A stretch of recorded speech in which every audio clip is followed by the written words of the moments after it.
Hey, thank you for clicking on this video. Thank you for the people who have liked and subscribed already. That's awesome. Thank you just for wanting to interact with me. That means a lot to me. Honestly, with all sincerity, I try to be as sincere and truthful as possible, and that really does mean a lot to me. So, thank you so much. I hope your day goes well. I hope you're able to achieve your dreams and your goals, short term and long term. And start the video.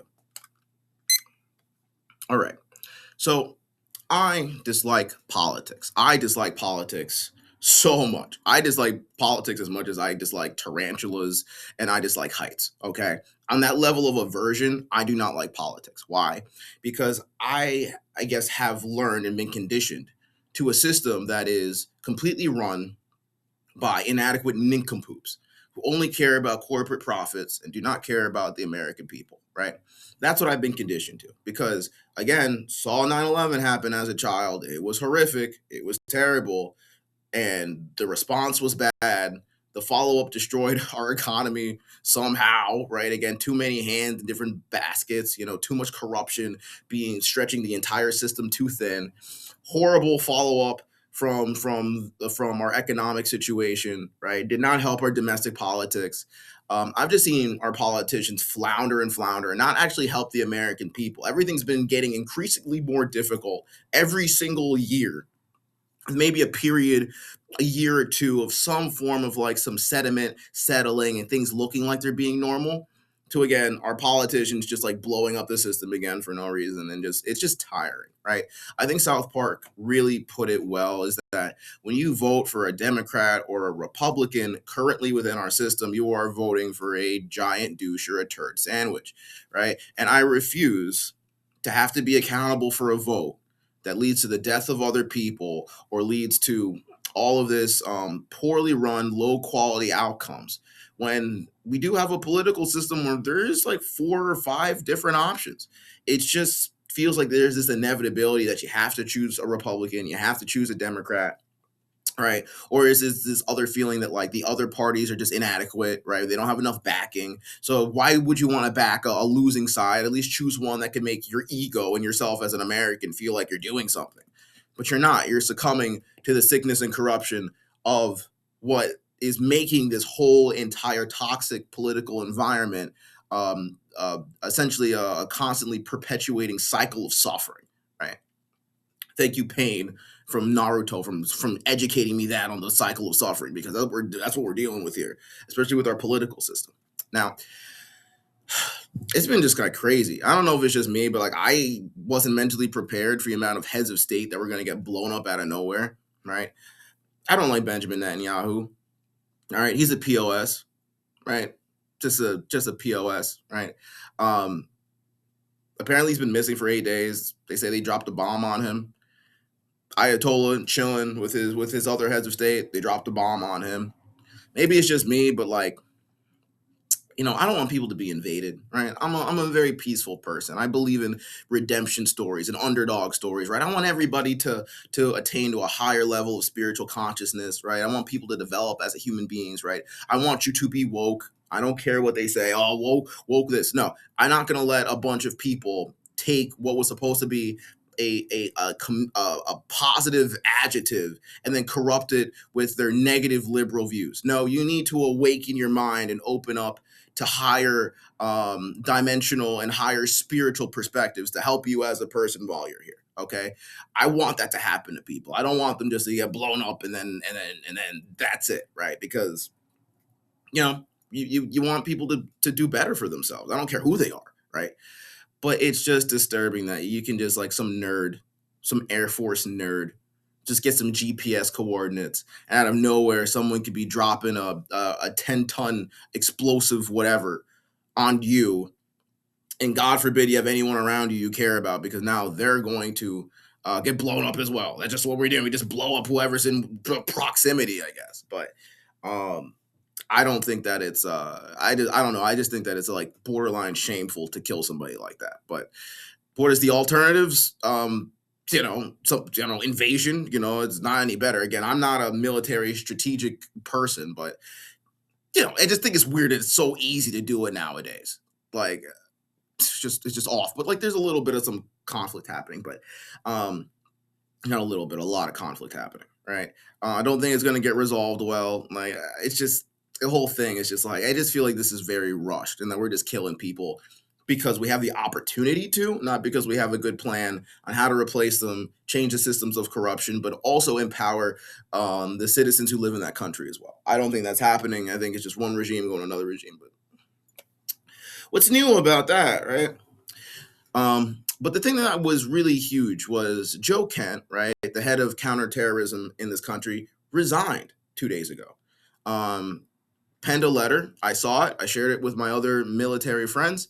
And he said, like, what you're doing in Iran is just wrong. It's like morally irreprehensible, right?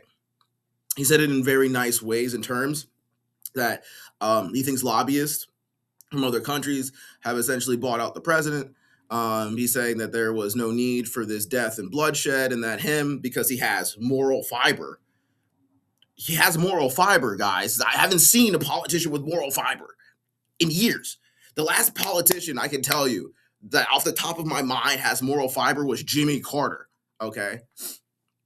And I swear, when he died, it was almost just like a black omen to how this administration was going to be, right? But his wife was Shannon Kent, right? Shannon M. Kent, literal hometown hero for me. I'm from Dutchess County. Shannon M. Kent, let me just read this real quick. Shannon M. Kent was killed along with 3 other Americans who served in Syria in 2019 in a combination joint task force operation Inherent Resolve, okay? Kent was the first female combatant death in Syria since the operation began against ISIS in Syria, right?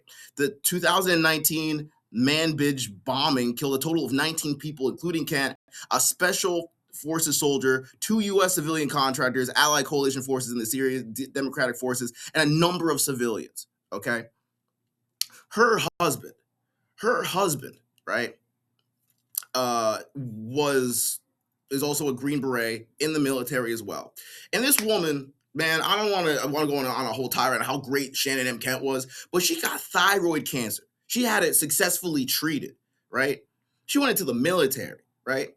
She gave her life to try to help anybody, right? She didn't just see an American interest, but she saw it as like a world thing, right? And when she died, right? And she was married to Joe Kent when she died, right? Because Joe Kent is a former special operations soldier, right? Purple Hearts. Let's see what other awards. Sorry, I don't want to defile her memory, so I'm not going to say what's not there. But Donald Trump paid tribute to her in the 3 Fallen Soldiers on January 19th, 2019, right? She is buried in the Arlington National Cemetery, all right, in Virginia, posthumously promoted to senior chief petty officer and awarded the Bronze Star, Purple Heart, Defensive Meritorious Service Medal, Meritorious Service Medal, and Combat Action Ribbon, all right? Her husband, who went to the White House with Shannon's family, the Smiths, right? Met Donald Trump, shook his hand, was like, man, we're going to do a good job. Thank you, for your service. Thank you for your wife's service, very much buddy. Just said, you know what, man, you're a nice guy, but you're low-key a POS. Oh my God. Thank you. Someone who voted for Trump, somebody who was advocating for Trump, right? Finally had their conscience, had their moral fiber, had their principle. Like, he looked himself in the mirror and said, I can't do this, right? It's not just liberal people who don't like Trump. It's just decent people who don't like Trump. And I'm not saying, again, I'm not praying on the downfall of Donald Trump. I'm praying on the redemption of Donald Trump. I'm praying that he grows a conscience. I'm praying that he has some type of Scrooge type of, 3 ghost situation to make him a better person. But it's not just me who's criticizing this man, right? It's the people closest to him are like, you're not doing this right. And I think that shows, man, I'm going to tell you this. I'm not a registered voter, but if Joe Kent wants to become the president of the United States, right, I'm going to say this. I don't like to curse often, but fuck Pete Hegseth, right? J.D. Vance sold his soul for Botox and a higher office within the government, okay? But this man right here just showed that he has more integrity, more principle. He has his friends have died, right? He has health issues, right? He lost his wife, right, to helping this country. right? This country that is corrupt and sold out. And he went, you know what? I just can't do it because I have principles and character. We should be looking at Joe Kent as the example of being able to stand up when you need to, having poise and professionalism despite the fact you might disagree with somebody, and walking away based on principles of higher attainment and higher enlightenment. That is awesome, right? That's what's happening in this country right now. And that makes me really happy. And hopefully, his example will be able to show other people that, like, we just need to come together. We need to have some principles, some morals, some standards, set that for ourselves, right? And not give in to all this levels of corruption and all this bootlicking, right? That's been going on recently, right? I know this is a little beyond 10 minutes, but that's what's going on in this country right now.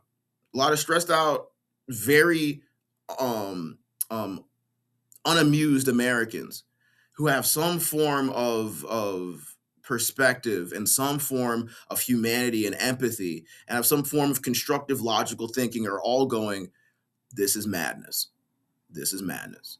And it just needs to be reviewed, and it needs to be cut out, and it needs to be surgically removed from this system. We need to grow a backbone. We need to be able to tell bullies, especially bullies who are Americans like us, that what they're doing is wrong, right? We have a voice. We have the right to disagree with people. And we should really be disagreeing with more people who see other people as cannon fodder and pawns for their own legacy and their own personal gain. Not saying that's how Donald Trump is, but I am. That's exactly what I'm saying. Okay. So that's what's going on right now. It's on my mind, and hopefully you guys have a good day, and I can just keep navigating these thoughts in my head a little bit differently and see what happens the next couple of days. All right.